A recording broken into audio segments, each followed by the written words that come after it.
Toda boa história de terror começa do mesmo jeito. Alguém entra numa casa bonita sem saber o que tem lá dentro. A nossa casa também é bonita. Tem vitral colorido, teto altíssimo, música ao vivo, luz quente, gente com mãos levantadas, chorando, sorrindo e sentindo, genuinamente sentindo, que ali dentro alguma coisa divina está acontecendo. E talvez esteja. Essa história não é sobre duvidar da fé de ninguém. É sobre o que mora atrás da porta que a maioria das pessoas nunca abre. Porque enquanto você está lá na frente, de olhos fechados, cantando, tem um andar de cima nessa casa que você nunca vai ver. E é lá que guardamos os relógios de 400 mil reais. Vem comigo, a visita começa agora. E já aviso, em filme de terror, a casa bonita é sempre a parte mais perigosa. Toda casa assombrada tem uma origem, um porão, uma fundação, um motivo dela ter ficado assim. A nossa começa nos anos 60 e 70, quando chegou no Brasil a terceira onda do movimento evangélico. O neopentecostalismo, o pentecostalismo clássico, o avô dessa história, ainda se preocupava com coisas ultrapassadas, tipo estudar a Bíblia e trabalho missionário. A nova geração, com nomes fundadores como Edir Macedo e R.R. Soares, descobriu uma fórmula muito mais eficiente: comunicação de massa, linguagem da classe média urbana e um produto que vende sozinho. Só que o produto não era exatamente a fé. Cada uma dessas estruturas hoje funciona como pesquisadores descrevem sem meio termo: mini ditaduras totalitárias. Um único dono, um conselho decorativo, treinado para dizer amém e nunca não. Zero mecanismos de freio quando alguma coisa dá errado. Guarde esse detalhe, porque ele é o alicerce de tudo que vem depois. Uma estrutura sem freio, com um só dono, incentivada a crescer sem limites. Se isso fosse uma empresa comum, teria auditoria, teria conselho fiscal, teria alguém para dizer não pode. Como é casa de Deus, ninguém entra para checar o que tem no porão. Sobe comigo pro próximo cômodo, porque aqui a decoração muda. Chama-se Teologia da Prosperidade. E o nome técnico é bonito, o suficiente para esconder o que realmente é. Vem! Você precisa chamar! Dinheiro, venha! Dinheiro, venha! E vem! E tá chegando! Isso é papo de Undaia!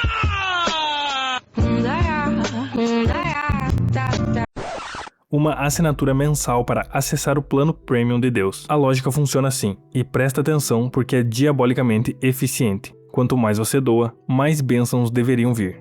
Não veio? O problema nunca é modelo, o problema é sempre você. É sua fé pequena, sua falta de entrega. Aparentemente, a onisciência divina tem uma queda estranha por boleto vencido. E para quem hesita, para quem prefere, sei lá, comprar remédio pro filho em vez de fechar o mês da oferta, o tratamento retórico já está pronto há décadas. Existe um discurso, repetido em incontáveis púlpitos Brasil afora, que compara quem prioriza ajudar os pobres em vez de doar para a igreja ao próprio Judas Iscariote, aquele que, segundo o relato bíblico, fingia se importar com os pobres só para meter a mão na bolsa. Ajudar quem tem fome virou nesse roteiro teológico sinal de hipocrisia. E entregar o dinheiro para a instituição virou sinal de pureza espiritual. Convenientemente, é sempre a instituição que fica com o dinheiro. Não, a igreja precisa muito menos que a tua mãe, minha querida. Isso. Tua mãe é tua mãe.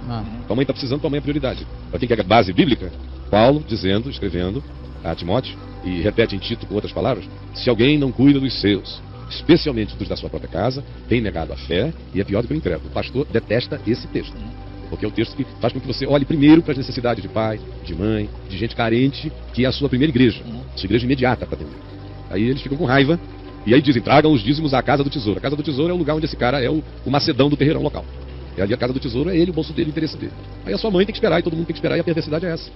Esse cômodo aqui é o meu favorito, porque é aqui que a teoria vira prova, documentada, fotografada, avaliada em reais, com nota fiscal, quando tem nota fiscal. Silas Malafaia, flagrado com Rolex avaliado perto de 100 mil reais. André Valadão, da Igreja Batista da Alagoinha, coleciona Rolex feito quem coleciona chinelo. Modelos que vão de 133 mil a quase 200 mil reais, cada um.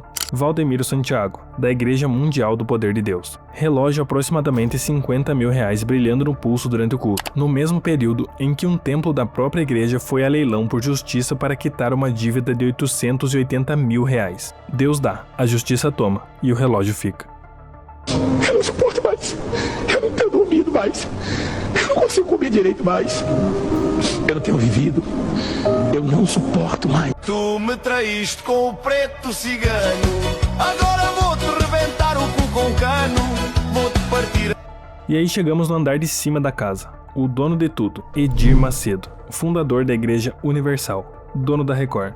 a segunda maior emissora do Brasil, dona de participação relevante num banco. Patrimônio estimado pela Forbes, dependendo do ano da lista, entre 1,8 e 2 bilhões de dólares, o que dá em reais algo entre 9 e 10 bilhões.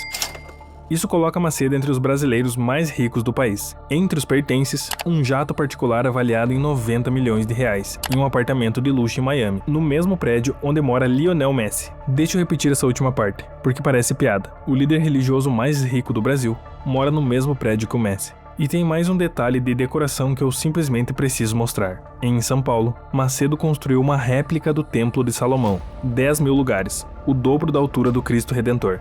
Repara no padrão da casa inteira. Cada cômodo promete simplicidade, lá embaixo, no discurso pro fiel, e esconde o luxo absurdo lá em cima, longe dos olhos de quem doou para construir aquilo. Agora, o cômodo que a maioria dos vídeos sobre esse assunto esquece de mostrar, a sala de troféus políticos, porque isso nunca foi só sobre relógio. O dinheiro do dízimo, historicamente, sempre comprou outra coisa: poder de Estado. Em 1989, Edir Macedo já estava negociando apoio político com o então candidato Fernando Collor, em troca de influência direta em Brasília. Décadas depois, o Partido Republicano, fundado por gente do entorno dessa mesma estrutura religiosa, já é hoje o 11º maior partido do país, com a presidência da Câmara dos Deputados, o governo do estado mais populoso do Brasil, mais de 600 mil filiados, centenas de prefeitos e dezenas de parlamentares. Isso não é influência espiritual, é infraestrutura eleitoral. E foi usando exatamente essa infraestrutura que, em 2013, uma futura ministra do governo federal já declarava publicamente algo do tipo: perdemos espaço na ciência quando deixamos a teoria da evolução entrar nas escolas. Uma futura autoridade do governo tratando a teoria da evolução, currículo padrão de biologia em qualquer escola do planeta, como um erro estratégico, uma invasão inimiga que deixaram entrar.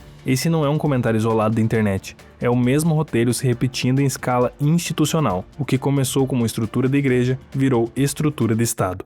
A igreja evangélica perdeu espaço na história. Nós perdemos o espaço na ciência quando nós deixamos a teoria da evolução entrar nas escolas, quando nós não questionamos, quando nós não fomos ocupar a ciência. A igreja evangélica deixou a ciência pra lá e vamos deixar a ciência sozinha, caminhando sozinha, e aí cientistas tomaram conta dessa área e nós nos afastamos. Esse é o cômodo mais silencioso da casa, e, em filme de terror, o cômodo silencioso é sempre o mais perigoso. Chegou a vez do homeschooling, a educação domiciliar. Vira bandeira política de linha de frente, puxada pelo deputado Nicolas Ferreira. A frase dele, dita ao vivo numa audiência pública na Câmara: "Você entrega seu filho na mão do desconhecido?" Falando dos professores, de qualquer professor, de todos eles. Traduzindo, profissional formado, cursado, com anos de pedagogia, virou o desconhecido perigoso. Quem vai educar a criança em casa? Sem currículo obrigatório, sem avaliação externa, sem supervisão pedagógica. Esse é o protetor. E aqui, no quarto das crianças, a piada para de ser engraçada. Porque a escola é, estatisticamente, um dos principais lugares onde uma criança consegue denunciar abuso doméstico. Abuso que, na esmagadora maioria dos casos, é cometido justamente por quem mora dentro da casa. Pai, padrasto, tio, conhecido. Tirar a criança da escola não reduz esse risco, só reduz quem está olhando. Só este ano já foram registradas no país quase 5 mil denúncias de violência sexual contra crianças e adolescentes. 75% dos abusos aconteceram na casa da vítima. A maioria das crianças fica com medo de denunciar o abusador que mora com ela. Por isso, a escola tem um papel decisivo na identificação desse tipo de crime. E olha que coincidência de roteiro. Esse mesmo movimento anda de mãos dadas com o Escola Sem Partido, que ataca o que chamam de ideologia de gênero e tenta equiparar o criacionismo, uma crença religiosa, ao mesmo status científico da teoria da evolução, que é uma teoria científica com mais de 150 anos de evidência. E como todo bom roteiro de terror corporativo, sempre tem um mercado esperando atrás da porta. A saída em massa da escola pública abre demanda para material didático alternativo, vendido, claro, para essas mesmas famílias que a política ajudou a convencer de que escola é o vilão da história. Deus proverá, vira apostila, com nota fiscal dessa vez. Pergunta pro Eberly, o que você gostaria de colocar nas escolas, evolução ou criação? Ele vai falar criacionismo, né? Não, criacionismo. Mas eu pergunto, qual é o modelo que ele tem, científico? Modelo nenhum, nada. Qual é o modelo que ele explica? Traz um modelo aqui, traz uma teoria pra nós aqui, comprovada, certo? De que o criacionismo é o modelo mais correto. Não tem. Então pra que você vai colocar isso nas escolas? Mas é porque... Agora nós temos um modelo evolucionista? Temos. Temos um modelo big bandista? Temos. Temos como apresentar isso? Temos. Funciona, Agora, funciona. A lei da relatividade geral de Einstein funciona. Último cômodo antes da saída, e esse é o mais cheio da casa inteira. Porque enquanto a estrutura lá embaixo brilha, relógio, jato, templo gigante, cadeira no congresso, no sótão se acumulam os que conseguiram fugir. Chama-se no próprio meio evangélico fenômeno dos desigrejados. Milhões de brasileiros que mantêm a fé em Deus, mas romperam com as instituições. E os estudos são claros sobre a origem desse êxodo. A maior parte vem exatamente do neopentecostalismo, motivado por abuso de liderança, escândalo financeiro e o peso emocional da teologia da prosperidade. Aquela promessa que, quando não se cumpre, faz a pessoa se sentir culpada, não enganada. São milhões de pessoas que entraram numa casa bonita achando que iam encontrar comunidade e saíram carregando vergonha, dívida e a sensação de que a fé pessoal delas era o problema. A casa continua de pé, continua recebendo gente nova todo domingo, porque para cada família que sai destruída pelo sótão, só tem 2 entrando pela porta da frente, encantadas com o vitral. Então a visita termina aqui. E como todo bom filme de terror, o final não é um monstro morto, é a câmera se afastando devagar da casa. E a casa continuando lá, com luzes acesas, esperando a próxima família. Recapitulando o que a gente encontrou: um porão que nasceu sem nenhum mecanismo de freio, um quarto onde a fé virou moeda de troca, um closet com relógios que valem mais que a vida inteira de quem os pagou sem saber, uma sala de troféus políticos com presidência da Câmara e governo do Estado, um quarto de crianças sendo silenciosamente isolado da única rede que poderia protegê-las, e um sótão lotado de gente carregando o trauma de ter acreditado. Se você já viu os outros vídeos desse canal, sabe que essa casa tem vários cômodos espalhados pelo país inteiro, todos construídos com o mesmo material. A pergunta que fica saindo pela porta é essa: quantas pessoas você conhece que já entraram numa casa dessas achando que era só uma visita de domingo? Deixa nos comentários. E se esse vídeo te incomodou, respira fundo, porque foi para isso que ele foi feito. Até a próxima.